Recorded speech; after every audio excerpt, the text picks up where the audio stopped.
সম্প্রতি দেখা যাচ্ছে বাংলাদেশের অনেক জায়গাতে তাফসিরুল কোরআন মাহফিলগুলো আবার বিগত স্বৈরাচাররা যেভাবে বন্ধ করে দিত, যেই কায়দায় বন্ধ করে দিত, এই কায়দায় বন্ধ করে দিচ্ছে। দেখা যাচ্ছে কি দেখা যাচ্ছে না? সকলে বলেন। এবং গত কয়েকদিন ধরে বাংলাদেশের উলামায়ে কেরামকে আবার ঘুম করা হচ্ছে, হাদিসের দর্স থেকে তাদেরকে তুলে নেওয়া হচ্ছে, তাদেরকে রাতের আধারে ঘর থেকে সাদা পোশাক পরে তাদেরকে গুম করা হচ্ছে, তাদেরকে নিয়ে যাওয়া হচ্ছে, অন্যায়ভাবে তাদেরকে জেলের মধ্যে পুড়িয়ে দেওয়া হচ্ছে। যারাই জুলুম করে, আল্লাহর জবান দিয়ে যারা কথা বলে, ওই কণ্ঠকে যারা রুদ্ধ করতে চায়, আল্লাহর বিরুদ্ধে অবস্থান নেওয়ার পরিণতি ভালো হবে না।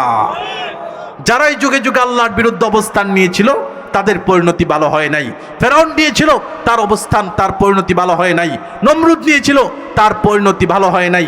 এই জমিনেও, এই ভূখণ্ডেও এক সময় মুশরিকরা যখন মুসলমানদের থেকে তাওহীদ এবং ঈমানের পতাকাকে ছিনিয়ে নিতে চেয়েছিল, মুসলমানরা গর্জে উঠেছিল, তাওহীদের চেতনায় উজ্জীবিত হয়েছিল, যার কারণে হিন্দুত্ববাদরা এই জমিনের মধ্যে ধ্বংস হয়েছিল। এখনো যারা এই স্বৈরাচারী এবং জুলুমের কায়দাকে গ্রহণ করতে চায়, তাদেরকে বিগত স্বৈরাচার থেকে শিক্ষা নিতে হবে। তারা যেভাবে উলামায়ে কেরামের কণ্ঠ রুদ্ধ করতে পারে নাই, এক জায়গায় রুদ্ধ করেছে, 10 জায়গায় উলামায়ে কেরাম সত্যের কথা বলেছে। জোরে বলেন ঠিক কিনা? সত্যের কথাটাকে কোনোদিন তারা চাপিয়ে রাখতে পারবে না, দমিয়ে রাখতে পারবে না। তারা যদি একজনকে ঘুম করে, একজনকে খুন করে, একজনকে যদি তারা হাদিসের দর্স থেকে তুলে নিয়ে যায়, এমন 100-1000 জন আল্লাহ রাব্বুল আলামিন তৈরি করে দিবেন। সুতরাং জুলুমের পথ বেছে নেওয়ার পরিণতি ভালো হবে না।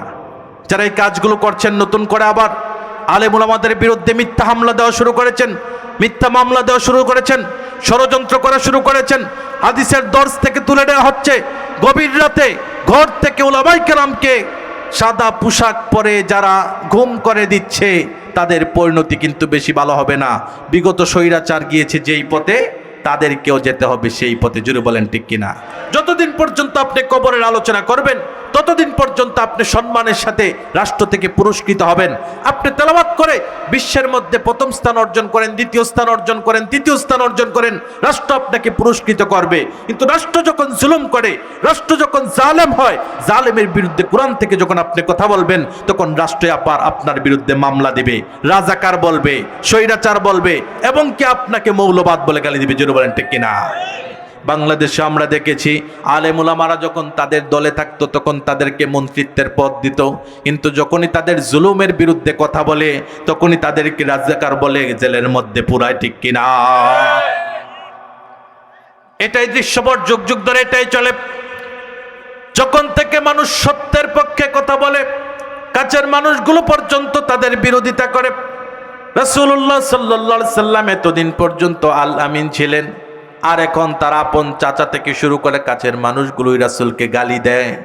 কিন্তু রাসূলুল্লাহ সাল্লাল্লাহু আলাইহি ওয়াসাল্লাম এত অপমান অপদস্থ হওয়া সত্ত্বেও তাওহীদের দাওয়াত দিতে এক পাও পিছপা হন নাই। জোরে পড়েন সুবহানাল্লাহ। আল্লাহ রাব্বুল আলামিন তার পরিচয়কে এত চমৎকারভাবে তুলে ধরেছেন, গোটা কোরআন কারীমের অন্য কোথাও আল্লাহ রাব্বুল আলামিন তার পরিচয় এত চমৎকারভাবে তুলে ধরেন নাই। পড়েন আল্লাহু আকবার।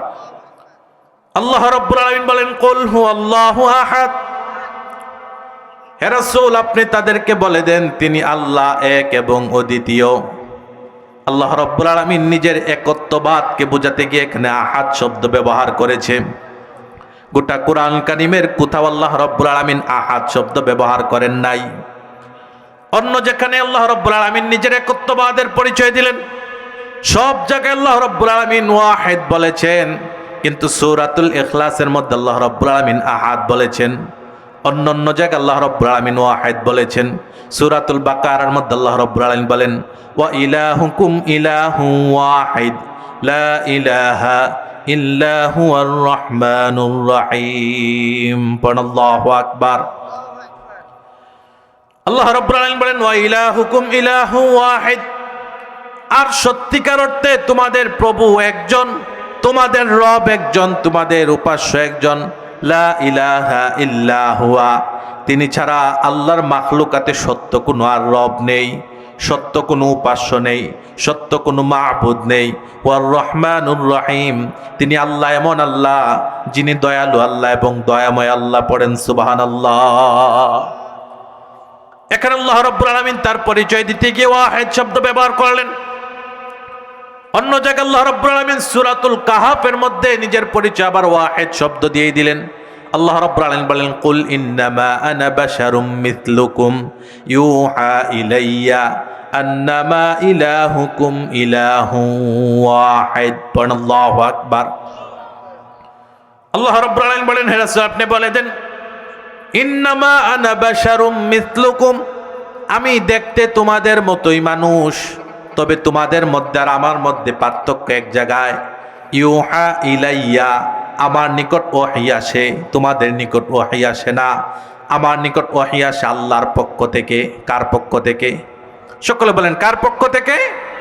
ইউহা ইলাইয়া, আল্লাহর পক্ষ থেকে আমার কাছে ওহী আসে, তোমাদের কাছে এটা আসে না। আল্লাহর পক্ষ থেকে যত ওহী আমার কাছে আল্লাহ প্রেরণ করেন, পাঠান, এর মধ্যে প্রথম ওহী হচ্ছে ইলাহুকুম ইলাহু ওয়াহিদ। তোমাদেরকে এটা জানতে হবে, তোমরা যতগুলো ইলাহের উপাসক উপাসনা করো, তোমরা যতগুলো মাহবুদের উপাসনা করা, তোমরা যতগুলো রবের উপাসনা করো, এগুলো সব গায়রুল্লাহ। সত্যিকার অর্থে রব একজন, তিনি কে? সকলে বলতে হবে, তিনি কে?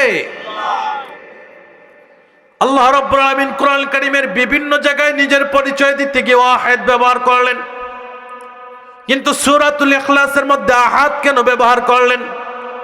আয়াতের ব্যাখ্যা করতে গিয়ে ইবনে কাসির রাহিমাহুল্লাহ বলেন, রাসূলুল্লাহ সাল্লাল্লাহু আলাইহি সাল্লাম যখন আল্লাহর পক্ষ থেকে নবুয়ত প্রাপ্ত হলেন, রিসালাত প্রাপ্ত হলেন, আল্লাহ রাব্বুল আলামিন যখন রাসূলুল্লাহ সাল্লাল্লাহু আলাইহি সাল্লামকে নবুয়ত দিলেন, তিনি যখন রাসূল হলেন, নবী হলেন, সর্বপ্রথম রাসূলুল্লাহ সাল্লাল্লাহু আলাইহি ওয়াসাল্লাম গোপনে গোপনে ইসলামের দাওয়াত দিলেন 3 বছর।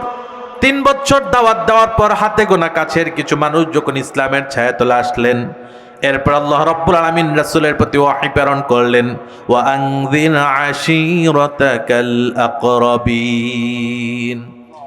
হে রাসূল, গোপনে গোপনে আর ইসলামের দাওয়াত চলবে না, একত্ববাদের দাওয়াত চলবে না, তাওহীদ বলা জাতিকে আর গোপনে গোপনে আপনার দাওয়াত দিলে হবে না। এখন থেকে আপনার কার্যক্রম, আপনার দিক নির্দেশনা হচ্ছে ওয়া আনযির আশীরাতাকাল আকরাবিন। যে সমস্ত আল্লাহর বান্দারা প্রকাশ্যে বাইতুল্লাহর মধ্যে মূর্তি স্থাপন করে, মূর্তির ইবাদত করে, গোলামি করে, তাদেরকে আপনি প্রকাশ্যে আল্লাহর ভয় দেখান, আল্লাহ সম্পর্কে তাদের সতর্ক করেন, তাদেরকে আল্লাহ সম্পর্কে অবহিত করেন। তারা যেগুলোর পূজা করে, লাত, মানাত, উজ্জা, হুবল, এগুলো সব মানুষের বানানো গায়রুল্লাহ, এগুলো পাথর খোদাই করে বানানো হয়েছে। এগুলো কোনো নিজের উপকার এবং অপকার কিছুই করতে পারে না, মানুষের উপকার অপকার কিছুই করতে পারে না, মানুষের কল্যাণ অকল্যাণ কিছুই করতে পারে না। এগুলোর সামনে খাবার দিলে খেতে পারে না, এগুলোকে ডাকলে এগুলো শুনে না, কেউ যদি এগুলোকে ভেঙে ফেলতে চায় নিজেকে রক্ষা করতে পারে না। এগুলো হচ্ছে সব গায়রুল্লাহ। আপনাকে এক আল্লাহর দাওয়াত দিতে হবে, সত্য রবের দাওয়াত দিতে হবে, আর সত্য রব শুধুমাত্র একজন, তিনি কে? রাসূলুল্লাহ সাল্লাল্লাহু আলাইহি ওয়াসাল্লাম আল্লাহর পক্ষ থেকে যখন নতুন এই দায়িত্ব পেলেন, গোপনে গোপনে আর ইসলামের দাওয়াত দিলে চলবে না, এখন প্রকাশ্যে ইসলামের দাওয়াত দিতে হবে। রাসূলুল্লাহ সাল্লাল্লাহু আলাইহি ওয়াসাল্লাম প্রকাশ্যে ইসলামের দাওয়াত দেওয়া শুরু করলেন। দাওয়াত দেয়াতে পরিবেশ কিভাবে পাল্টে গিয়েছে। এতদিন পর্যন্ত যেই মক্কার মানুষেরা রাসূলুল্লাহ সাল্লাল্লাহু আলাইহি সাল্লামকে আল আমিন বলতো, রাসূলকে এক বাক্যে বিশ্বাস করত, চোখ বন্ধ করে বিশ্বাস করত, যে সমস্ত মানুষরা সম্পদের আমানতের ব্যাপারে আপন বাবা এবং ভাইকে বিশ্বাস করতে পারত না, তারাও রাসূলকে বিশ্বাস করত। কিন্তু যেই মাত্র রাসূলুল্লাহ তাওহীদের দাওয়াত দিলেন, সেই থেকে রাসূলুল্লাহ সাল্লাল্লাহু আলাইহি সাল্লামকে একের পর এক অপবাদ দেওয়া শুরু করলো। যেই মানুষগুলো এতদিন পর্যন্ত রাসূলকে আল আমিন বলতো, তারাই এখন রাসূলকে কাহেন বলে গালি দেয়, রাসূলুল্লাহ সাল্লাল্লাহু আলাইহি সাল্লামকে মাজনুন বলে গালি দেয়, রাসূলুল্লাহ সাল্লাল্লাহু আলাইহি সাল্লামকে শায়ের বলে গালি দেয়, রাসূলুল্লাহ সাল্লাল্লাহু আলাইহি সাল্লামকে আবতার বলে গালি দেয়। এই দৃশ্যপট আমরা এই দেশেও দেখতে পাই কি পাই না? আর যে বলেন, পাই কি পাই না? যতদিন পর্যন্ত আপনি কবরের আলোচনা করবেন ততদিন পর্যন্ত আপনি সম্মানের সাথে রাষ্ট্র থেকে পুরস্কৃত হবেন। আপনি তেলাওয়াত করে বিশ্বের মধ্যে প্রথম স্থান অর্জন করেন, দ্বিতীয় স্থান অর্জন করেন, তৃতীয় স্থান অর্জন করেন, রাষ্ট্র আপনাকে পুরস্কৃত করবে। কিন্তু রাষ্ট্র যখন জুলুম করে, রাষ্ট্র যখন জালেম হয়, জালেমের বিরুদ্ধে কোরআন থেকে যখন আপনি কথা বলবেন, তখন রাষ্ট্র আবার আপনার বিরুদ্ধে মামলা দিবে, রাজাকার বলবে, স্বৈরাচার বলবে, এবং কি আপনাকে মৌলবাদ বলে গালি দিবে। জোরে বলেন ঠিক কিনা? তাহলে 1400 বছর আগের দৃশ্যপট আর এখনের দৃশ্যপট সম্পূর্ণ মিলে যায়। যেই মানুষগুলো রাসূলকে এতদিন পর্যন্ত আল আমিন বলতো, এক বাক্যে রাসূলকে বিশ্বাস করত, তারা এখন রাসূলকে কাহেন, জাদুকর বলে গালি দেয়, শায়ের, কবি বলে গালি দেয়, মাজনুন, পাগল বলে গালি দেয়, আবতার, নির্বংশ বলে গালি দেয়। এতদিন পর্যন্ত যেই মানুষগুলো রাসূলের কাছে চোখ বন্ধ করে আমানত রাখতো, রাসূলুল্লাহ সাল্লাল্লাহু আলাইহি সাল্লাম যে সিদ্ধান্ত দিত, ওই সিদ্ধান্তকে যারা মাথা পেতে নিত, এখন তারাই রাসূলের বিরুদ্ধে অপবাদ দেয়। বাংলাদেশে আমরা দেখেছি আলেম উলামারা যখন তাদের দলে থাকতো তখন তাদেরকে মন্ত্রিত্বের পদ দিত, কিন্তু যখনই তাদের জুলুমের বিরুদ্ধে কথা বলে তখনই তাদেরকে রাজাকার বলে জেলের মধ্যে পুরায়। ঠিক কিনা? এটাই দৃশ্যপট, যুগ যুগ ধরে এটাই চলে। যখন থেকে মানুষ সত্যের পক্ষে কথা বলে, কাছের মানুষগুলো পর্যন্ত তাদের বিরোধিতা করে। রাসূলুল্লাহ সাল্লাল্লাহু আলাইহি সাল্লাম এতদিন পর্যন্ত আল আমিন ছিলেন, আর এখন তার আপন চাচা থেকে শুরু করে কাছের মানুষগুলোই রাসূলকে গালি দেয়। কিন্তু রাসূলুল্লাহ সাল্লাল্লাহু আলাইহি ওয়াসাল্লাম এত অপমান অপদস্থ হওয়া সত্ত্বেও তাওহীদের দাওয়াত দিতে এক পাও পিছপা হন নাই। জোরে পড়েন সুবহানাল্লাহ। আল্লাহ রাব্বুল আলামিন রাসূলকে নতুন কর্মসূচি দিলেন। রাসূলুল্লাহ সাল্লাল্লাহু আলাইহি সাল্লাম আল্লাহর পক্ষ থেকে দায়িত্ব পাওয়ার পর সাফা পর্বতে উঠে গেলেন। উঠে যাওয়ার পর মানুষদেরকে লক্ষ্য করে বলেন, ইয়া আইয়ুহান নাস কুলু লা ইলাহা ইল্লাল্লাহ, ওহে মানব সকল, তোমরা একথা বিশ্বাস করো, একতার স্বীকৃতি দাও যে আল্লাহ ছাড়া কোনো ইলাহ নেই, আল্লাহ ছাড়া সত্য কোনো মাবুদ নেই, আল্লাহ ছাড়া সত্য কোনো উপাস্য নেই। তুফলিহুন, যদি তোমরা এই স্বীকৃতি দিতে পারো তাহলে তোমরা সফল হয়ে যাবা। পড়েন সুবহানাল্লাহ। মানুষ সকাল থেকে শুরু করে সন্ধ্যা পর্যন্ত সফলতা খুঁজে, সফলতা কোন দিকে সেটার দিকে দৌড়ায়, দুনিয়ার পেছনে দৌড়ায়। সফল হওয়ার জন্য মানুষ কি না পরিশ্রম করে। কিন্তু রাসূলুল্লাহ সাল্লাল্লাহু আলাইহি সাল্লাম বলেন, আমি তোমাদেরকে দাওয়াত দিচ্ছি, তোমাদেরকে আহ্বান করছি, কুলু লা ইলাহা ইল্লাল্লাহ। এই সমস্ত মূর্তিকে অস্বীকার করে একত্ববাদের স্বীকৃতি দাও। তোমরা এক কথা বলো, লাত, মানাত, উজ্জা, এই মূর্তি, এই পাথরের বানানো মূর্তিগুলো তোমাদের কোনো উপকার করতে পারে না, তোমাদের কোনো ক্ষতি করতে পারে না, এগুলো তোমাদের কোনো কল্যাণও করতে পারে না, আবার তোমাদের কোনো অকল্যাণও করতে পারে না। এগুলো সব তাগুতকে অস্বীকার করে একত্ববাদের স্বীকৃতি দাও, তাহলে সফল কাম বানিয়ে দিবে কে? আরো জোরে বলেন কে? কিন্তু তারা রাসূলের এই দাওয়াত গ্রহণ করল না। একের পর এক রাসূলুল্লাহ সাল্লাল্লাহু আলাইহি সাল্লামের উপর তারা অত্যাচার নির্যাতন করা শুরু করলো, অপবাদ দেওয়া শুরু করলো। কখনো কখনো দূর থেকে তারা রাসূলুল্লাহ সাল্লাল্লাহু আলাইহি সাল্লামকে গালি দিত, খারাপ ভাষায় কটূক্তি করত। কখনো কখনো আবার তারা রাসূলুল্লাহ সাল্লাল্লাহু আলাইহি সাল্লামকে শারীরিকভাবে নির্যাতন করত। এক সময় রাসূলুল্লাহ সাল্লাল্লাহু আলাইহি সাল্লাম কাবার পাশে বসে আল্লাহর কালাম থেকে তেলাওয়াত করছেন। আবু জেহেল এবং তার দলবল দূর থেকে দেখে তারা সিদ্ধান্ত নিল মুহাম্মদকে গিয়ে একটু বিরক্ত করা যাক।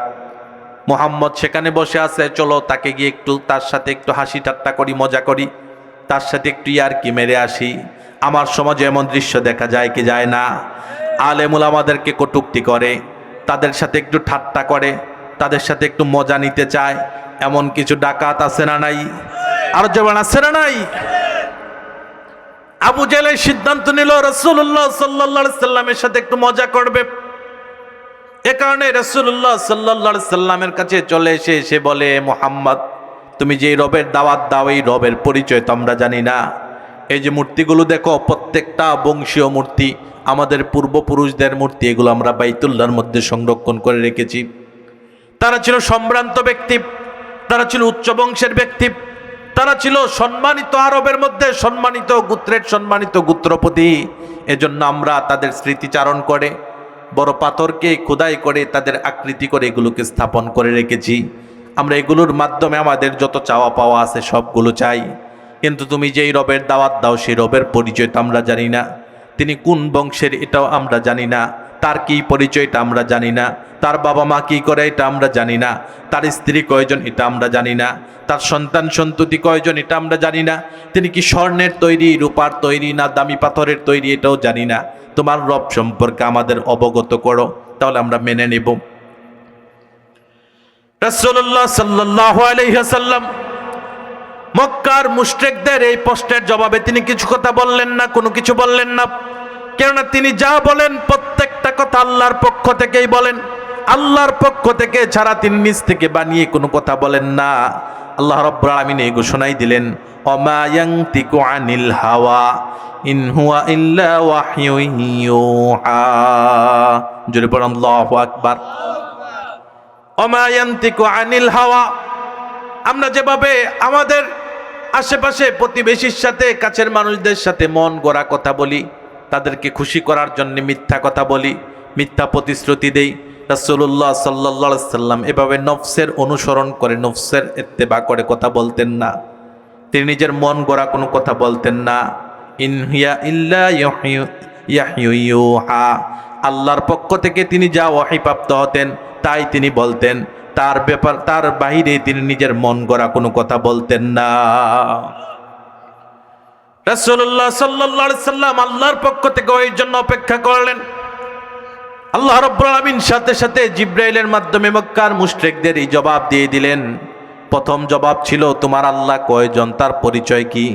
আল্লাহ রাব্বুল আলামিন মক্কার মুশরিকদের প্রশ্নের জবাবে নিজের পরিচয় তুলে ধরলেন। আল্লাহ রাব্বুল আলামিন বললেন, কুল হুয়াল্লাহু আহাদ।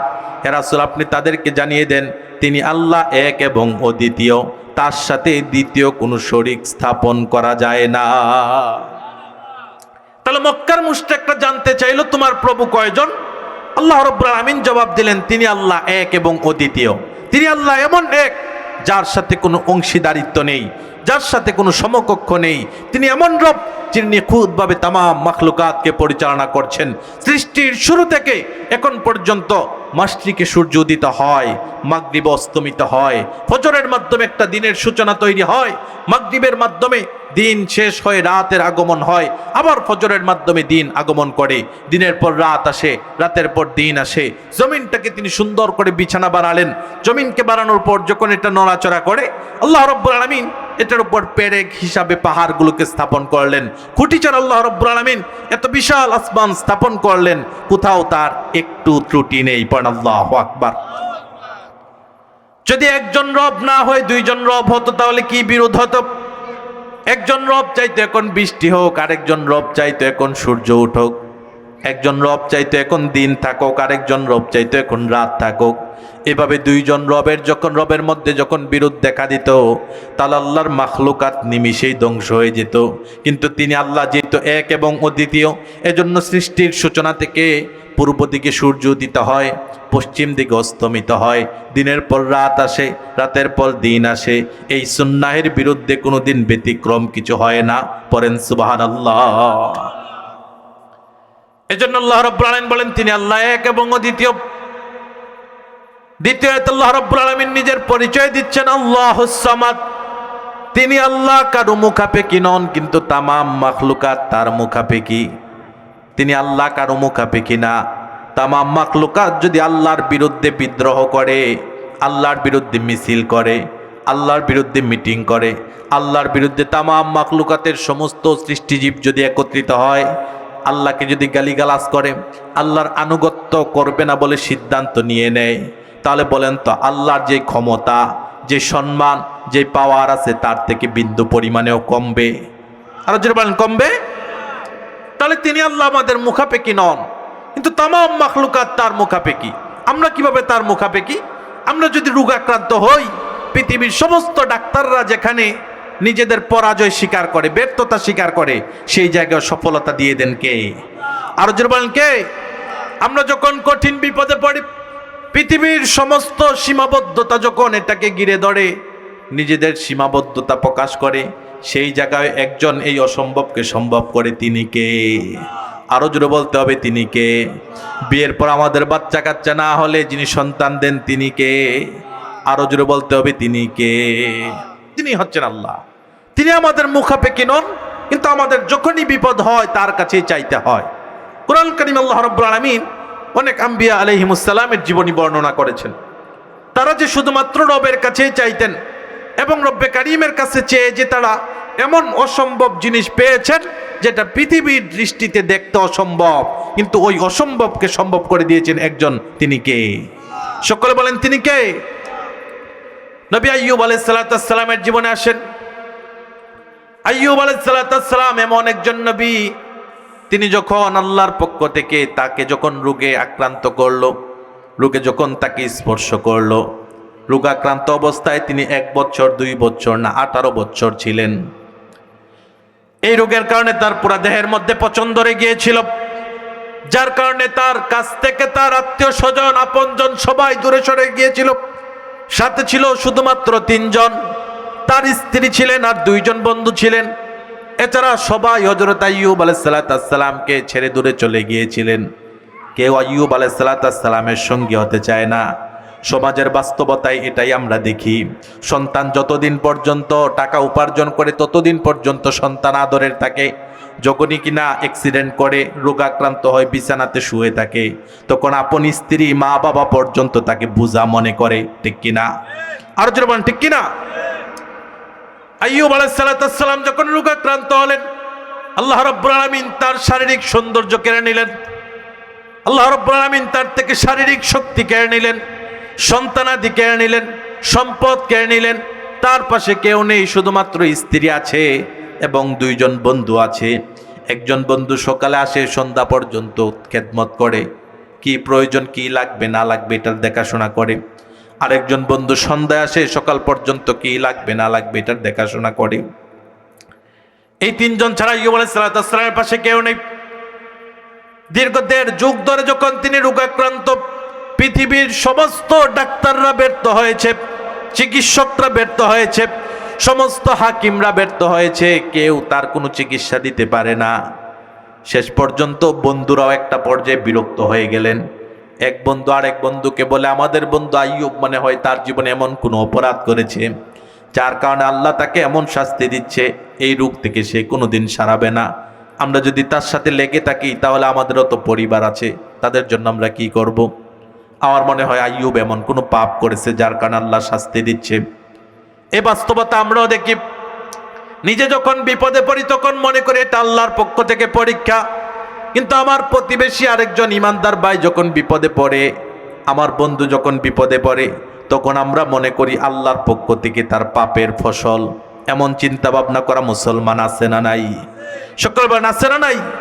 নিজে বিপদে পড়লে মনে করে এটা আল্লাহর পক্ষ থেকে পরীক্ষা, আমি অনেক বড় ইমানদার হয়ে গিয়েছি, এজন্য আল্লাহ আমাকে পরীক্ষা নিচ্ছেন। কিন্তু তার প্রতিবেশী আরেকজন যখন বিপদে পড়ে তখন সে মনে করে আল্লাহর পক্ষ থেকে এটা তার পাপের ফসল। এমন চিন্তা ভাবনা করা একজন ইমানদারের জন্য কোনো অবস্থাতে জায়েজ নয়।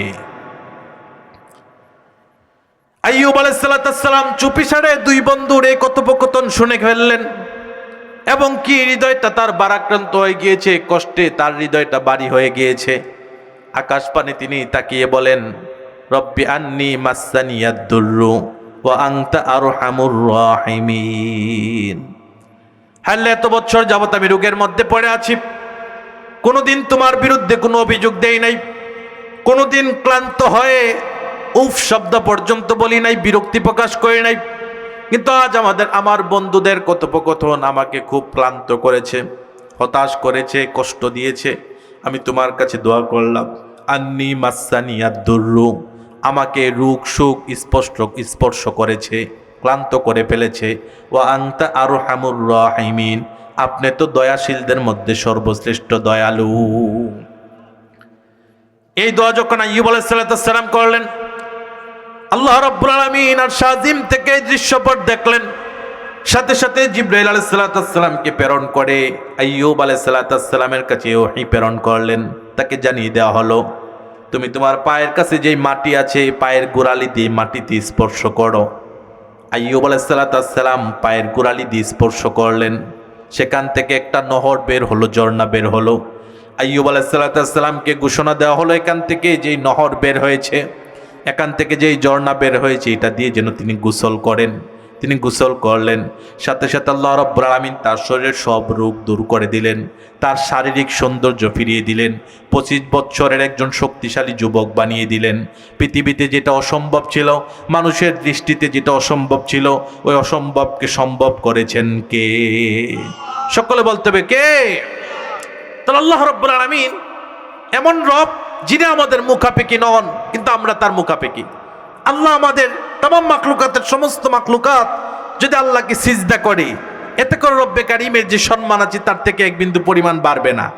আবার যদি আল্লাহ রাব্বুল আলামিনের বিরুদ্ধে বিদ্রোহ করে, আল্লাহ রাব্বুল আলামিনের অবাধ্যতার পথ বেছে নেয়, তারা যদি সকলে একতাবদ্ধ হয়ে রবের বিরুদ্ধে মিছিল করে, মিটিং করে এবং কি অবাধ্যতার চূড়ান্ত পথ বেছে নেয়, এতে করে রব্বে কারীমের যে শান, মান, সম্মান, মর্যাদা সেখান থেকে বিন্দু পরিমাণেও কমবে না। পড়েন আল্লাহু আকবার। তাহলে তিনি আল্লাহ আমাদের মুখাপেক্ষী নন, আমরা তার মুখাপেক্ষী। আমরা রোগাক্রান্ত হলে তার কাছে বলা লাগে, আমরা যখন বিপদে পড়ি তখন তার কাছে বলা লাগে, কেননা তিনি আল্লাহ ছাড়া বিপদ থেকে আমাদের কেউ বাঁচাতে পারে না। তার বাস্তব প্রমাণ দেখেন হযরত ইউনূস আলাইহিস সালামের জীবনীতে। ইউনূস আলাইহিস সালাম যখন তার জনপদ ছেড়ে অন্য জায়গায় চলে যাচ্ছিলেন, পথিমধ্যে নদীর মধ্যে আল্লাহ রাব্বুল আলামিন সিদ্ধান্ত নিল ইউনূস আলাইহিস সালামকে নৌকা থেকে ফেলে দেওয়া হবে। এই সিদ্ধান্ত যখন তার সাথীরা নিয়ে নিলেন, নৌকা থেকে যখন তাকে ফেলে দেওয়া হলো, আলাইহিস সালামকে সাথে সাথে একটা মাছ পেটের মধ্যে নিয়ে গিলে ফেললেন। গিলার সাথে সাথে মাছ সমুদ্রের তলদেশে চলে গিয়েছে। ইউনূস আলাইহিস সালাম মাছের পেটের মধ্যে 1 দিন 2 দিন না 40 দিন পর্যন্ত ছিল। ইউনূস আলাইহিস সালাম সেখান থেকে আল্লাহ রাব্বুল আলামিন তাকে মুক্ত করবেন, এছাড়া অন্য কোনো চিন্তাও তিনি করেন নাই। কেননা তিনি জানেন পৃথিবীর কোনো জেলে এত গভীর পর্যন্ত এসে মাছ ধরতে পারে না, কেউ এখান থেকে আমার চিৎকার শুনবে না। মাছের পেটের গরম তাপ তিনি সহ্য করলেন। ওই কঠিন অবস্থাতেও তাকে যিনি রক্ষা করেছেন তিনি কে? সকলে বলতে হবে তিনি কে? ইউনূস আলাইহিস সালাম অন্ধকারের মধ্যে পড়ে গেলেন। পৃথিবীর কোন শক্তি তাকে সেখান থেকে উদ্ধার করতে পারবে না। কিন্তু ইউনূস আলাইহিস সালাম তিনি চিন্তা করলেন, এখান থেকে উদ্ধার করতে পারে শুধুমাত্র আমার রব, তিনি ছাড়া এখান থেকে কেউ আমাকে উদ্ধার করতে পারে না। এজন্য তিনি আল্লাহ রাব্বুল আলামিনকে ডাক দিয়ে বলেন, আল্লাহ রাব্বুল আলামিনকে তিনি ডাক দিয়ে বলেন, ফানাদা ফিজ জুলুমাতি আল্লা ইলাহা ইল্লা আনতা সুবহানাক ইন্নী কুনতু মিনাজ জালিমিন। পড়েন আল্লাহু আকবার। একজন নবীর ভাষা, দোয়ার ভাষা কতটা সুন্দর হতে পারে, কতটা আবেগঘন হতে পারে, কতটা কবুলিয়ত হতে পারে, হযরত ইউনূস আলাইহিস সালাম এটার বাস্তব স্বাক্ষর রেখে গিয়েছেন। গভীর মাছের পেটের মধ্যে তিনি বন্দী অবস্থায় তিনি আল্লাহকে কোনো অভিযোগ করলেন না, আল্লাহকে কথা বললেন না। দীর্ঘদিন ধরে বিনা পারিশ্রমিকে আপনার দিনের কাজ করলাম, একত্ববাদের কথা বললাম, আপনার দাওয়াত দিলাম, দিনের প্রচার করলাম, কেন আপনি আমাকে বিপদ দিলেন? এ কথা ইউনূস আলাইহিস সালাম বলেন নাই। তিনি চিন্তা করলেন আল্লাহ রাব্বুল আলামিন হচ্ছেন আলাইসাল্লাহু বিআহকামিল হাকিমিন, তিনি হচ্ছেন এমন রব তিনি কারো প্রতি অবিচার করেন না। পৃথিবীতে সে যত বড় জালেম হোক না কেন, তার জুলুমের পরিমাণ যতটুকু আল্লাহ রাব্বুল আলামিন তাকে শাস্তি দেন ততটুকু। পৃথিবীতে বড় বড় জালেমদেরকে আল্লাহ রাব্বুল আলামিন তাদের জুলুমের থেকে বেশি শাস্তি দেন না। তিনি হচ্ছেন আহকামুল হাকিমিন। পড়েন সুবহানাল্লাহ। তিনি কারো উপর জুলুম করেন না। ইউনূস আলাইহিস সালাম চিন্তা করলেন আল্লাহ রাব্বুল আলামিন তো আমাকে শুধু শুধু এখানে বিপদে ফালান নাই। নিঃসন্দেহে রব্বে কারীম আমাকে ওই জনপদের নবী বানিয়েছিলেন। আমার দায়িত্ব হচ্ছে আমার জনগণ যদি আমাকে মেনে নাও নেয়, একত্ববাদকে যদি মেনে নাও নেয়, হযরতে নূহ আলাইহিস সালাম যেভাবে তার জাতির অবাধ্যতা সত্ত্বেও 950 বছর দিনের দাওয়াত দিয়েছিলেন, খুব অল্প সংখ্যক লোক তাকে গ্রহণ করেছিল, বেশি সংখ্যক লোকই তাকে বর্জন করেছিল, তাকে ত্যাগ করেছিল, তার বিরুদ্ধে অবস্থান করেছিল, তারপরও তিনি কোনোদিন বিরক্ত হন নাই। আমার উচিত ছিল আল্লাহ রাব্বুল আলামিন যেহেতু আমাকে ওই জনপদের নবী বানিয়েছেন, আমাকে ওই জায়গায় দায়িত্ব পালন করা। কিন্তু আল্লাহর সিদ্ধান্তের বাহিরে নিজের সিদ্ধান্ত নিয়ে আমি নিজের উপর জুলুম করেছি, ঠিক কিনা? এজন্য তিনি আল্লাহর প্রতি কোনো অভিযোগ না করে তিনি আল্লাহকে ডাক দিয়ে বলেন, ফানাদা ফিজ জুলুমাত মাছের পেটের ওই অন্ধকার দেখে তিনি আল্লাহকে ডাক দিলেন। ডাক দিয়ে তিনি কি বললেন? লা ইলাহা ইল্লা আনতা, আপনি ছাড়া কোনো ইলাহ নেই, আপনি ছাড়া সত্যিকার অর্থে আর কোনো রব নেই, আপনি ছাড়া সত্যিকার অর্থে কোনো মাবুদ নেই। আপনি এমন রব যিনি ছাড়া আল্লাহর মাখলুকাতে অন্য সমস্ত গৈরুল্লাহ হচ্ছে অস্থায়ী। তিনি এমন রব, তিনি হচ্ছেন স্থায়ী। তামাম মাখলুকাত যখন নিমিষেই শেষ হয়ে যাবে তখন একজন বাকি থাকবেন, তিনি কে? সূরা আর রহমান আল্লাহ রাব্বুল আলামিন এই কথাই বললেন, কুল্লু মান আলাইহা ফান ওয়া ইয়াবকা ওয়াজহু রাব্বিকা যুল জালালি ওয়াল ইকরাম। এই যে এত বড় বড় পাহাড় দেখো, যে পাহাড় দেখতে গেলে মাথা উঁচু করলে টুপি পড়ে যায়, এত বিশাল বিশাল পাহাড় দেখো, কিন্তু ইসরাফিল আলাইহিস সালাম যখন সিংহায় ফুৎকার দিবেন এই বড় বড় পাহাড়গুলো পর্যন্ত তোলার মতো উঠতে থাকবে। খুঁটিহীন এত বিশাল বড় আকাশ দেখো, আকাশটা পর্যন্ত চূর্ণ বিচূর্ণ হয়ে যাবে। সমস্ত মাখলুকাত সেদিন তামা হয়ে যাবে, চূর্ণ বিচূর্ণ হয়ে যাবে। জমিন তার ভিতর থেকে সব কিছু বের করে দিবে, সবাই সত্য কথা বলতে থাকবে। তামাম মাখলুকাত যখন ইসরাফিল আলাইহিস সালামের সিংহায় ফুৎকারে যখন উলট পালট হয়ে যাবে তখন শুধুমাত্র একজনের অস্তিত্ব বাকি থাকবে, তিনি কে? ওয়ায়াবকা ওয়াজহু রাব্বিকা যুল জালালি ওয়াল ইকরাম। সম্মানিত রবের সত্তা বেঁচে থাকবে, সম্মানিত রবের সত্তা বাকি থাকবে। এছাড়া যত গায়রুল্লাহ তোমরা দেখো, যেই মূর্তিগুলো তোমরা দেখো, যেই মূর্তিগুলোর পূজা তোমরা করো, এই সমস্ত মূর্তিগুলো নিমেষেই মাটির সাথে মিশে যাবে। ওই রব্বে কারিম শুধু বাকি থাকবে, যিনি তোমাদেরকে রক্ষা করতে পারেন, যিনি তোমাদেরকে আযাব থেকে বাঁচাতে পারেন, যিনি তোমাদের অকল্যাণ থেকে বাঁচাতে পারেন, তিনি কে? ইউনূস আলাইহিস সালাম প্রথমেই তাওহীদের স্বীকৃতি দিলেন। তিনি একথা বুঝতে পারলেন, লা ইলাহা ইল্লা আনতা, আপনি ছাড়া সত্যিকার অর্থে কোনো মাবুদ নেই। সুবহানাক, আপনি এমন রব যিনি সমস্ত পবিত্রতার ঊর্ধ্বে, আপনি একমাত্র পবিত্র রব। পৃথিবীর কোনো অপবিত্রতা আপনাকে স্পর্শ করে না। ইন্নী কুনতু মিনাজ জালিমিন, আমি আমার নিজের মন গড়া সিদ্ধান্ত নেওয়ার মাধ্যমে নিজের উপর জুলুম করেছি। তিনি কত আবেগ দিয়ে দোয়া করেছিলেন আল্লাহ রাব্বুল আলামিনের কাছে। প্রথমে তিনি তাওহীদের স্বীকৃতি দিলেন, 2 নাম্বার রবের পবিত্রতা ঘোষণা করলেন, 3 নাম্বার নিজের ভুল স্বীকার করলেন। আল্লাহ রাব্বুল আলামিনের কাছে এই সুন্নাহ অনুযায়ী তিনি যখন দোয়া করলেন, সাথে সাথে তার দোয়া কবুল করে আল্লাহ রাব্বুল আলামিন মাছের পেট থেকে তাকে উদ্ধার করলেন। পড়েন সুবহানাল্লাহ। মুফাসসিরিন কেরাম ইবনে কাসির রাহিমাহুল্লাহ সহ সমস্ত মুফাসসিরিন কেরাম এ বিষয়ে একমত হয়েছে, দোয়ার বিষয়ে তাড়াহুড়া করা যাবে না। আমরা দোয়া করলাম, দোয়া করার সাথে সাথে মসজিদে দোয়া করে বাড়িতে এসে ফল পেতে চায়, এমন মুসলমান আছে না নাই? সে মনে করে সাথে সাথেই যেন তার দোয়াটা কবুল হয়ে যায়।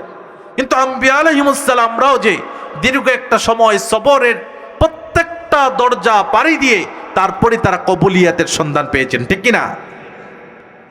ইউনূস আলাইহিস সালাম যে সুন্দর করে দোয়া করে গিয়েছিলেন, সমস্ত মুসলিম উম্মাহের জন্য এর মধ্যে শিক্ষা আল্লাহ রাব্বুল আলামিন ঢুকিয়ে দিয়েছেন। যদি কেউ চায় রব তার দোয়াটা কবুল করুক, তার দোয়া শুনুক, তাহলে ইউনূস আলাইহিস সালামের মতো প্রথমে তাকে তাওহীদের স্বীকৃতি দেওয়া লাগবে, একত্ববাদের স্বীকৃতি দেওয়া লাগবে।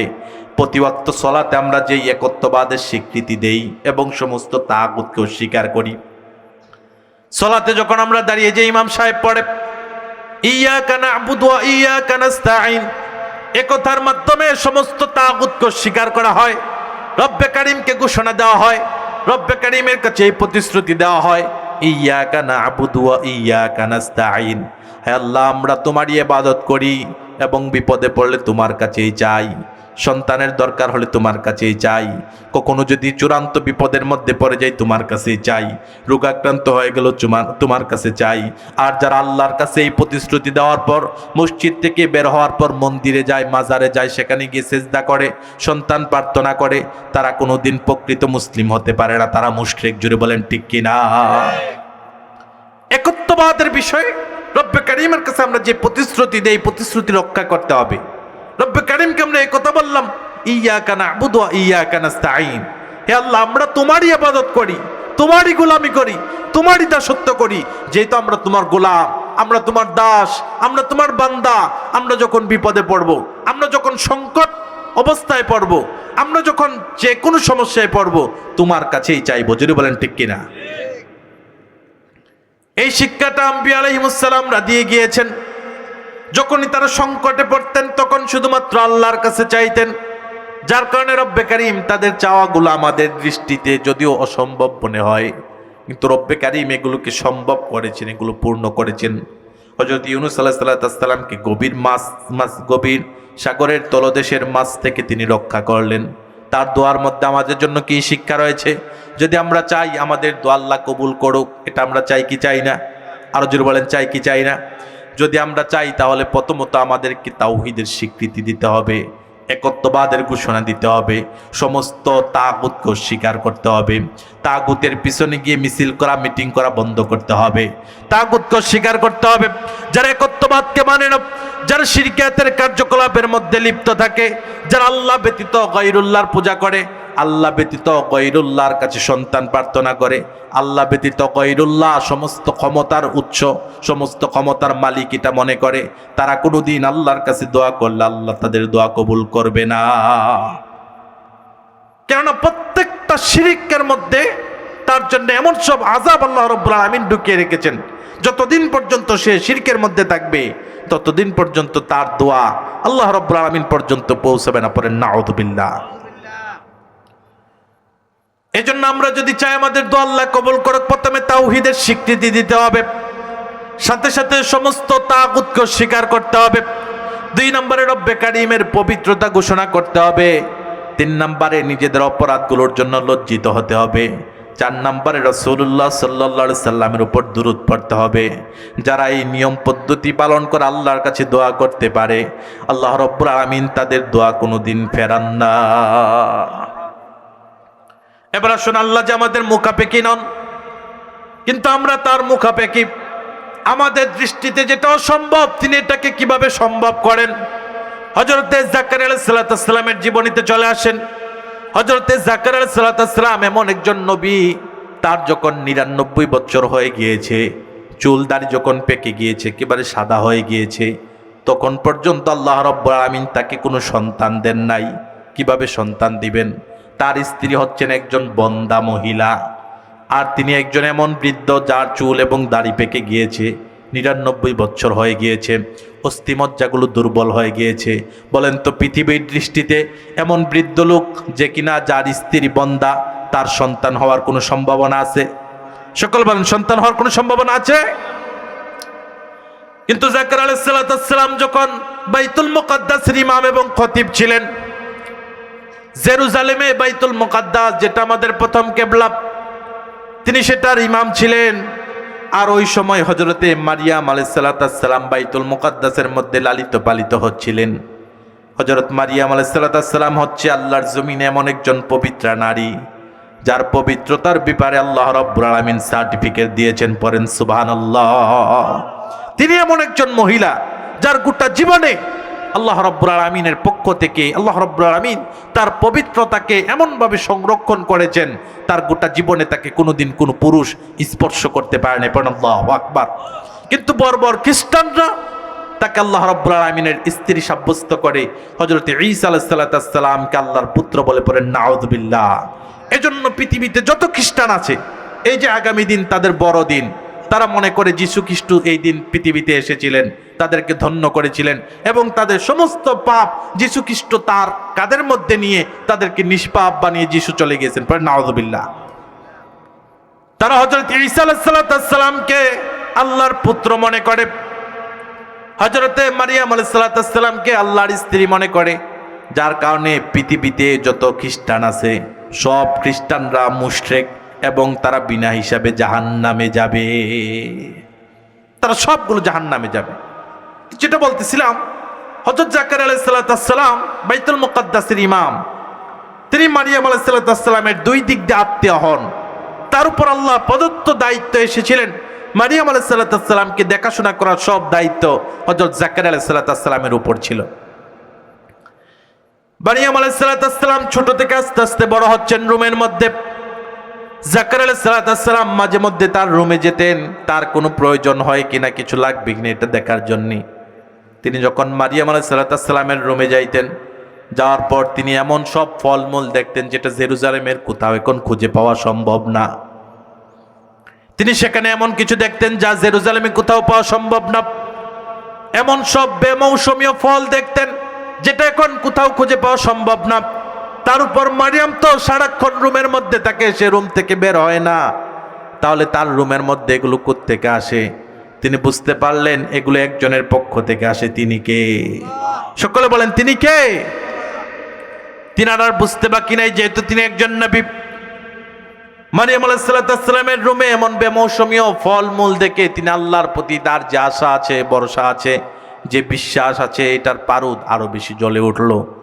তিনি আল্লাহ রাব্বুল আলামিনের কাছে দোয়া করলেন, রব্বি লা তাযারনি ফারদা ওয়া আনতা খায়রুল ওয়ারিসিন। জোরে পড়েন আল্লাহু আকবার। তিনি আল্লাহ রাব্বুল আলামিনের কাছে দোয়া করলেন, রব্বি লা তাযারনি ফারদা, হে আল্লাহ, যে মারিয়ামকে আপনি রোম থেকে বের না হওয়া সত্ত্বেও পুরা জেরুজালেমে শহরের মধ্যে যে ফলমূল পাওয়া যায় না, ওই ফল যে মারিয়ামকে আপনি দিতে পারেন, বৃদ্ধ বয়সে তো আমাকে সন্তান দিতে পারেন, আপনিই তো পারেন, আপনিই তো এতে সক্ষম, আপনিই তো পৃথিবীতে এমন সব অক্ষমতাকে সক্ষমতা দিয়ে পরিপূর্ণ করেন, অপূর্ণতাকে পরিপূর্ণতা দিয়ে আপনি পূর্ণ করেন।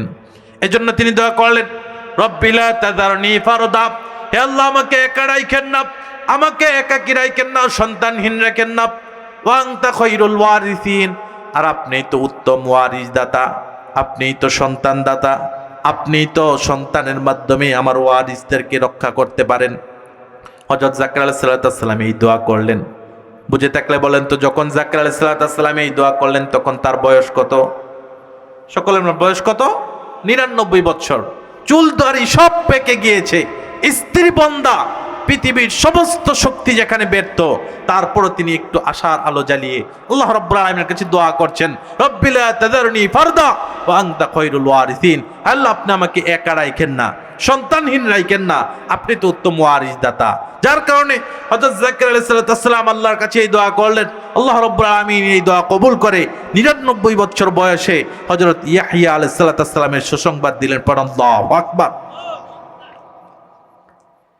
তাহলে বুঝলাম আল্লাহর কাছে আমরা মুখাপেক্ষী, আমাদের সব চাওয়া পাওয়া আল্লাহর কাছেই চাইতে হয়, তিনি আমাদের মুখাপেক্ষী নন। আমরা যদি আল্লাহকে জীবনে একটা বারের জন্য সিজদা না করি, এতে করে রব্বে কারিমের সম্মান কমে যাবে না? তিনি আমাদের কাছে ঠেকানা। কিন্তু আল্লাহ রাব্বুল আলামিন যদি সামান্য একটু সময়ের জন্য আমাদের শ্বাস প্রশ্বাসটা বন্ধ করে দেন, নিঃশ্বাসটা বন্ধ করে দেন, তাহলে পৃথিবীর কোনো মানুষ আমাকে আর মানুষ বলবে না, মৃত লাশ বলবে। আল্লাহ রাব্বুল আলামিন যদি সামান্য কিছুদিনের জন্য সূর্য ওঠানো বন্ধ করে দেন, পৃথিবীর জমিনগুলো অনুর্বর হয়ে যাবে, চাষের অনুপযোগী হয়ে যাবে, এখান থেকে আর ফলমূল তৈরি হবে না, এখান থেকে আর সবজি তৈরি হবে না, যার কারণে পৃথিবীবাসী না খেয়ে মরতে হবে। আল্লাহ রাব্বুল আলামিন যদি বাতাসের যে গতিপথ আছে, সাময়িক সময়ের জন্য বাতাসের ওই গতিপথকে বন্ধ করে দেন, তাহলে পৃথিবীতে একটা প্রাণীও আর জীবিত থাকবে না, সবগুলো মরে যাবে। তারপর আমরা আল্লাহ রাব্বুল আলামিনের অবাধ্যতা করি, আল্লাহ রাব্বুল আলামিনের বিরুদ্ধে অবস্থান নেই, আল্লাহ রাব্বুল আলামিনের বিরুদ্ধে এমন সব পাপাচারের মধ্যে আমরা লিপ্ত থাকি যেটা কোনোদিন একজন ইমানদারের জন্য কাম্য না। একজন ইমানদারকে আল্লাহ রাব্বুল আলামিন এত এত নেয়ামত দিলেন, তারপরও একজন ইমানদার আল্লাহর প্রতি কৃতজ্ঞ হতে পারে না। আল্লাহ রাব্বুল আলামিন আমাদেরকে কত কত নেয়ামত দিলেন। আল্লাহ রাব্বুল আলামিন নিজে আমাদেরকে ডাক দিয়ে বলেন, ওয়া ইন তাউদ্দু নি'মাতাল্লাহি লা তুহসুহা, আমি তোমাদেরকে এত এত নেয়ামত দিয়েছি, যদি এগুলো তোমরা গণনা করতে শুরু করো, তোমাদের হায়াত যদি কিয়ামত পর্যন্ত দেওয়া হয়, হায়াত শেষ হয়ে যাবে। কিন্তু আল্লাহ আমাদের জীবনে যে নেয়ামতটা দিয়েছে, এগুলো কোনো দিন গণনা করে শেষ করা যাবে না। এত নেয়ামত আল্লাহ রাব্বুল আলামিন আমাদেরকে দিলেন, না চাওয়া সত্ত্বেও রব্বে কারীম আমাদেরকে এত এত নেয়ামত দিলেন। কিন্তু আমরা রূহের জগতে আল্লাহ রাব্বুল আলামিন যখন জিজ্ঞেস করলেন, আলাস্তু বিরাব্বিকুম, আমি কি তোমাদের প্রভু নই? ক্বালু বালা, তখন আমরা সমস্বরে বলেছিলাম, হ্যাঁ অবশ্যই আপনি আমাদের প্রভু। এই ঘোষণা আমরা রূহের জগতে দিয়েছিলাম। কিন্তু দুনিয়াতে আসার পর মানুষ যখন শিরকিয়াতের মধ্যে নিমজ্জিত হয়, মানুষ যখন আল্লাহর বিরুদ্ধে অবস্থান নেয়, আল্লাহকে যখন গালিগালাজ করে, আল্লাহর একত্ববাদের সাথে যখন শিরিক শরিক স্থাপন করে, তখন আল্লাহ রাব্বুল আলামিন তাদের এই অকৃতজ্ঞ আচরণ দেখে তাদেরকে জিজ্ঞাসা করেন, ফাবিআইয়ি আলাই রাব্বিকুমা তুকাযযিবান, তোকে আমি সব কিছু দিলাম, মায়ের গর্ভে তোকে যখন রূহ দেওয়া হয়েছিল তখন তোর খাবারের প্রয়োজন ছিল, মায়ের পেটের সাথে তোর একটা সংযোগ করে দিলাম, তোর অক্সিজেন নেওয়ার জন্য আমি ব্যবস্থা করে দিলাম, মায়ের পেটের মধ্যে যত্ন করে তোকে লালন পালন করলাম, দুনিয়াতে আসার পরও মায়ের কাছে তোর খাবারের ব্যবস্থা করে দিলাম, হাঁটা পারতি না হাঁটতে শিখালাম, খাবার খেতে পারত না খাবার খাওয়া শিখালাম, এভাবে এত এত নেয়ামত দিলাম, এরপরও যে জবানটা আমি দিলাম ওই জবান দিয়ে আমার বিরুদ্ধে কথা বলো, এমন কুলাঙ্গার আল্লাহর নাফরমান গোলাম জমিনে আছে না নাই? সম্প্রতি দেখা যাচ্ছে বাংলাদেশের অনেক জায়গাতে তাফসীরুল কোরআন মাহফিলগুলো আবার বিগত স্বৈরাচাররা যেভাবে বন্ধ করে দিত, যেই কায়দায় বন্ধ করে দিত এই কায়দায় বন্ধ করে দিচ্ছে। দেখা যাচ্ছে কি দেখা যাচ্ছে না? সকলে বলেন।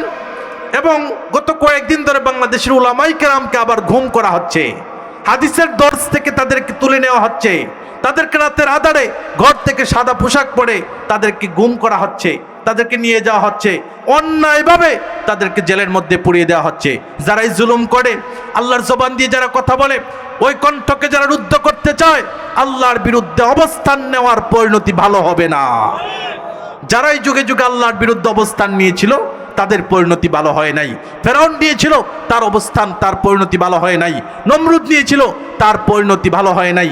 এই জমিনেও এই ভূখণ্ডেও এক সময় মুশরিকরা যখন মুসলমানদের থেকে তাওহীদ এবং ঈমানের পতাকাকে ছিনিয়ে নিতে চেয়েছিল, মুসলমানরা গর্জে উঠেছিল, তাওহীদের চেতনায় উজ্জীবিত হয়েছিল, যার কারণে হিন্দুত্ববাদরা এই জমিনের মধ্যে ধ্বংস হয়েছিল। এখনো যারা এই স্বৈরাচারী এবং জুলুমের কায়দাকে গ্রহণ করতে চায় তাদেরকে বিগত স্বৈরাচার থেকে শিক্ষা নিতে হবে। তারা যেভাবে উলামায়ে কেরামের কণ্ঠরুদ্ধ করতে পারে নাই, এক জায়গায় রুদ্ধ করেছে, 10 জায়গায় উলামায়ে কেরাম সত্যের কথা বলেছে। জোরে বলেন ঠিক কিনা? সত্যের কথাটাকে কোনোদিন তারা চাপিয়ে রাখতে পারবে না, দমিয়ে রাখতে পারবে না। তারা যদি একজনকে ঘুম করে, একজনকে খুন করে, একজনকে যদি তারা হাদিসের দর্স থেকে তুলে নিয়ে যায়, এমন 100-1000 জন আল্লাহ রাব্বুল আলামিন তৈরি করে দিবেন। সুতরাং জুলুমের পথ বেছে নেওয়ার পরিণতি ভালো হবে না। যারা এই কাজগুলো করছেন, নতুন করে আবার আলেম উলামাদের বিরুদ্ধে মিথ্যা হামলা দেওয়া শুরু করেছেন, মিথ্যা মামলা দেওয়া শুরু করেছেন, ষড়যন্ত্র করা শুরু করেছেন, হাদিসের দর্স থেকে তুলে নেওয়া হচ্ছে, গভীর রাতে ঘর থেকে উলামায়ে কেরামকে সাদা পোশাক পরে যারা ঘুম করে দিচ্ছে, তাদের পরিণতি কিন্তু বেশি ভালো হবে না। বিগত স্বৈরাচার গিয়েছে যেই পথে, তাদেরকেও যেতে হবে সেই পথে। জোরে বলেন ঠিক কিনা? যে কথা বলতেছিলাম, আল্লাহ রাব্বুল আলামিন বান্দাকে জিজ্ঞাসা করে, বান্দাকে বারবার জিজ্ঞাসা করে, বান্দাকে বারবার স্মরণ করিয়ে দিতে চায়। সূরা আর রহমান আল্লাহ রাব্বুল আলামিন 31 বার এই আয়াতটাই নাযিল করলেন, ফাবিআইয়ি আলাই রাব্বিকুমা তুকাযযিবান। কথা বলতে পারলা না, কথা বলার জন্য জবান দিলাম, হাতের মধ্যে কোনো শক্তি ছিল না, দৌড় দিতে গিয়ে পড়ে যেতা, তোমাকে শক্তিশালী করলাম, আর বড় হওয়ার পর আমার বিরুদ্ধে অবস্থান নিচ্ছ, উলামায়ে কেরামের বিরুদ্ধে অবস্থান নিচ্ছ, সত্যের বিরুদ্ধে অবস্থান নিচ্ছ। তোমাকে আমি জিজ্ঞাসা করতে চাই, সব নিয়ামত তো আমি দিলাম, কোন নিয়ামতটা স্বীকার করবে? আবার যখন নির্দিষ্ট হায়াতের পর তোমাকে মারা যেতে হবে, আল্লাহর সামনে উপস্থিত হতে হবে, সেদিন আল্লাহর সামনে জবাব দেওয়ার মতো তোমার কাছে কি উত্তর থাকবে? এজন্য আমাদের কাছে কোনো জবাব নেই, আমরা তার মুখাপেক্ষী। তিনি আমাদের প্রতি দয়া করলে আমরা ওই দয়া নিয়ে বাঁচি, তিনি আমাদের প্রতি অনুগ্রহ করলে সেই অনুগ্রহ নিয়ে আমরা বাঁচি। আমাদের জীবনের কোনো কিছু চাওয়ার থাকলে আমরা শুধুমাত্র তার কাছেই চাই। তিনি এমন রব যিনি সমস্ত চাওয়াকে পূর্ণতা দিলেও তার যে খাজানা আছে সেই খাজানা থেকে এক বিন্দু পরিমাণেও কমবে না। সে রব্বে কারীমের 3 নম্বর পরিচয় আল্লাহ রাব্বুল আলামিন বললেন, লাম ইয়ালিদ ওয়া লাম ইউলাদ। তিনি এমন আল্লাহ, তিনি কাউকে জন্ম দেন নাই, আবার কারো কাছ থেকে তিনি জন্ম নেন নাই। সুতরাং আমরা মনে করি পৃথিবীতে যত ইহুদি আছে তারা মনে করে উযাইর আল্লাহর পুত্র, এজন্য তারা সব মুশরিক, তারা সব জাহান্নামী। পৃথিবীতে যত খ্রিস্টান আছে তারা সব ত্রিত্ববাদে বিশ্বাসী, তারা মুশরিক, তারা জাহান্নামী। ওয়ালাম ইয়াকুল লাহু কুফুয়ান আহাদ। পৃথিবীর কোনো শক্তি রব্বে কারীমের সমান নন। এজন্য আসুন আমরা তাওহীদকে জানি, তাওহীদকে বুঝি, তাওহীদকে অনুভব করি এবং সমস্ত তাগুতি শক্তিকে বাদ দিয়ে শুধুমাত্র রব্বে কারীমের প্রতি পূর্ণ বিশ্বাস রাখি। তাহলে রব্বে কারীম যেভাবে হযরত যাকারিয়া আলাইহিস সালামের অকল্পনীয় স্বপ্নকে পূরণ করেছেন, ইউনূস আলাইহিস সালামের এমন বিপদ থেকে রক্ষা করেছেন, হযরত আইয়ুব আলাইহিস সালামের এমন রোগ থেকে তাকে মুক্ত করেছেন, পৃথিবীর কোনো শক্তি যখন পারছিল না, আল্লাহ রাব্বুল আলামিন এই অসম্ভবকে সম্ভব করেছেন। আসুন আমাদের চাওয়া পাওয়া সবগুলো আল্লাহ কেন্দ্রিক করি, তাহলে রব ইনশাআল্লাহ আমাদের জীবনকে বারাকা এবং রহমত দিয়ে পরিপূর্ণ করে দিবেন। যে কথা বললাম, আল্লাহ রাব্বুল আলামিন আমাকে আপনাদেরকে আমল করার তৌফিক দান করুক। হাযা মা ইনদি ওয়াল ইলমু ইনদাল্লাহ আলাইহি তাওয়াক্কালতু ওয়া ইলাইহি উনীব। সুবহানাকাল্লাহুম্মা ওয়া বিহামদিকা আশহাদু আল্লা ইলাহা ইল্লা। আর একটু আওয়াজ করে পড়ি আলহামদুলিল্লাহ।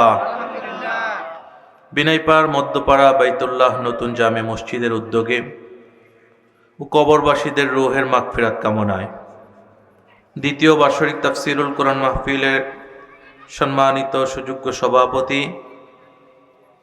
বিনাইপাড়ের কৃতি সন্তান জনাব আব্দুল জব্বার সাহেব, আজকের মাহফিলের সহসভাপতি জনাব আব্দুল আলিম সাহেব, প্রধান অতিথি আমার সম্মানিত শ্রদ্ধেয় শ্বশুর আলহাজ রুহুল আমিন সাহেব, বিশেষ অতিথি জনাব শাহ আলম ভুইয়া, আমন্ত্রিত উলামায়ে কেরাম, মঞ্চে বসা, সামনে বসা দিন প্রেমিক, কোরআন প্রেমিক, আল্লাহ এবং রসুল প্রেমিক মুসলমান ভাইরা, সকলকে নিয়ে মহান মনিব আল্লাহ রাব্বুল আলামিনের দরবারে শুকরিয়া আদায় করি, যে মহান মালিক আমাদেরকে কোরআন শোনার জন্য দল মত নির্বিশেষে কাঁধে কাঁধ মিলে একই ছাউনির নিচে বসার তৌফিক দান করেছেন। সে মহান মালিকের দরবারে সকলে কালিমাতুশ শুকর পড়ি আলহামদুলিল্লাহ।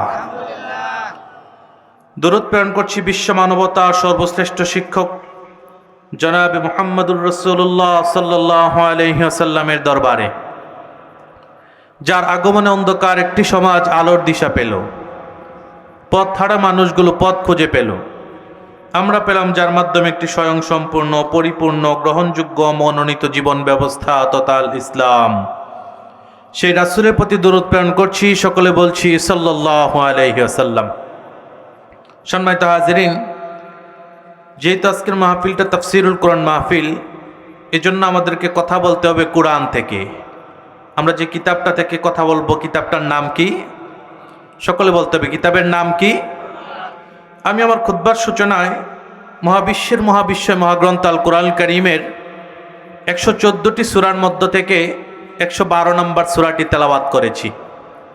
যে সূরাটি আমাদের অত্যন্ত পরিচিত একটা সূরা।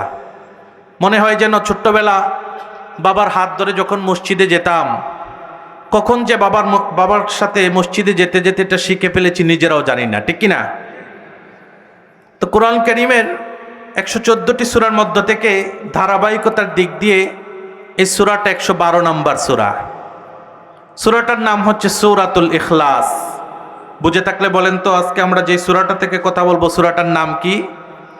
সকলে বলতে হবে সূরাটার নাম কি? এই সূরাটা কোরআন কারীমের 114টি সূরার মধ্যে ধারাবাহিকতার দিক দিয়ে কত নম্বর সূরা? সকলে বলতে হবে কত নম্বর সূরা? 112 নম্বর সূরা। কোরআন কারীমের অন্যতম একটা মুআজিজা হচ্ছে কোরআন কারীমের 114টি সূরার মধ্যে প্রায় প্রতিটি সূরাই তার আয়াত থেকে, আয়াতের মধ্যে কোনো শব্দ থেকে একটা শব্দকে চয়ন করে তার নামকরণ করা হয়েছে। কিন্তু তার ব্যতিক্রম শুধুমাত্র 2টি সূরা। এক নম্বর হচ্ছে সূরাতুল ফাতিহা, আর একটা হচ্ছে সূরাতুল ইখলাস। কোরআন কারীমে অন্য সমস্ত সূরা যে নামকরণ করা হয়, এই নামটা ওই সূরার মধ্যে থাকে। যেমন সূরাতুন নাস, সূরার মধ্যে এই নাস শব্দটা আছে। সূরাতুল ফালাক, এটাও সূরার মধ্যে আছে। কিন্তু ব্যতিক্রম শুধুমাত্র 2টি সূরা। কয়টি সূরা? সকলে বলতে হবে কয়টি সূরা? এক নম্বর সূরাতুল ফাতিহা, 7 আয়াত বিশিষ্ট এই সূরাটার মধ্যে আপনি কোনো আয়াতে ফাতিহা শব্দটা পাবেন না। 2 নম্বর হচ্ছে সূরাতুল ইখলাস। ইখলাস শব্দটা 4 আয়াত বিশিষ্ট এই সূরার মধ্যে আপনি কোথাও পাবেন না। পড়েন আল্লাহু আকবার।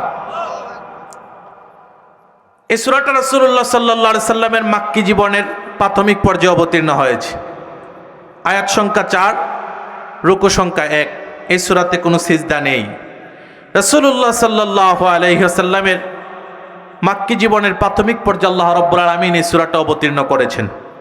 গোটা কোরআন কারীম আল্লাহ রাব্বুল আলামিন অনেক জায়গায় তার পরিচয় তুলে ধরেছেন মানুষের সামনে, যেন মানুষ বুঝতে পারে, অনুধাবন করতে পারে কি এমন এক রব পেয়েছে যে রবের দয়া, মায়া, অনুগ্রহ পৃথিবীর কোনো যন্ত্র দিয়ে মাপা যায় না। পড়েন আল্লাহু আকবার। এজন্য আল্লাহ রাব্বুল আলামিন কোরআন কারীমের বিভিন্ন জায়গায় তার পরিচয় তুলে ধরেছেন। কিন্তু রাসূলুল্লাহ সাল্লাল্লাহু আলাইহি সাল্লাম বলেন, সূরাতুল ইখলাসের ছোট্ট ছোট্ট 4টি বাক্য দিয়ে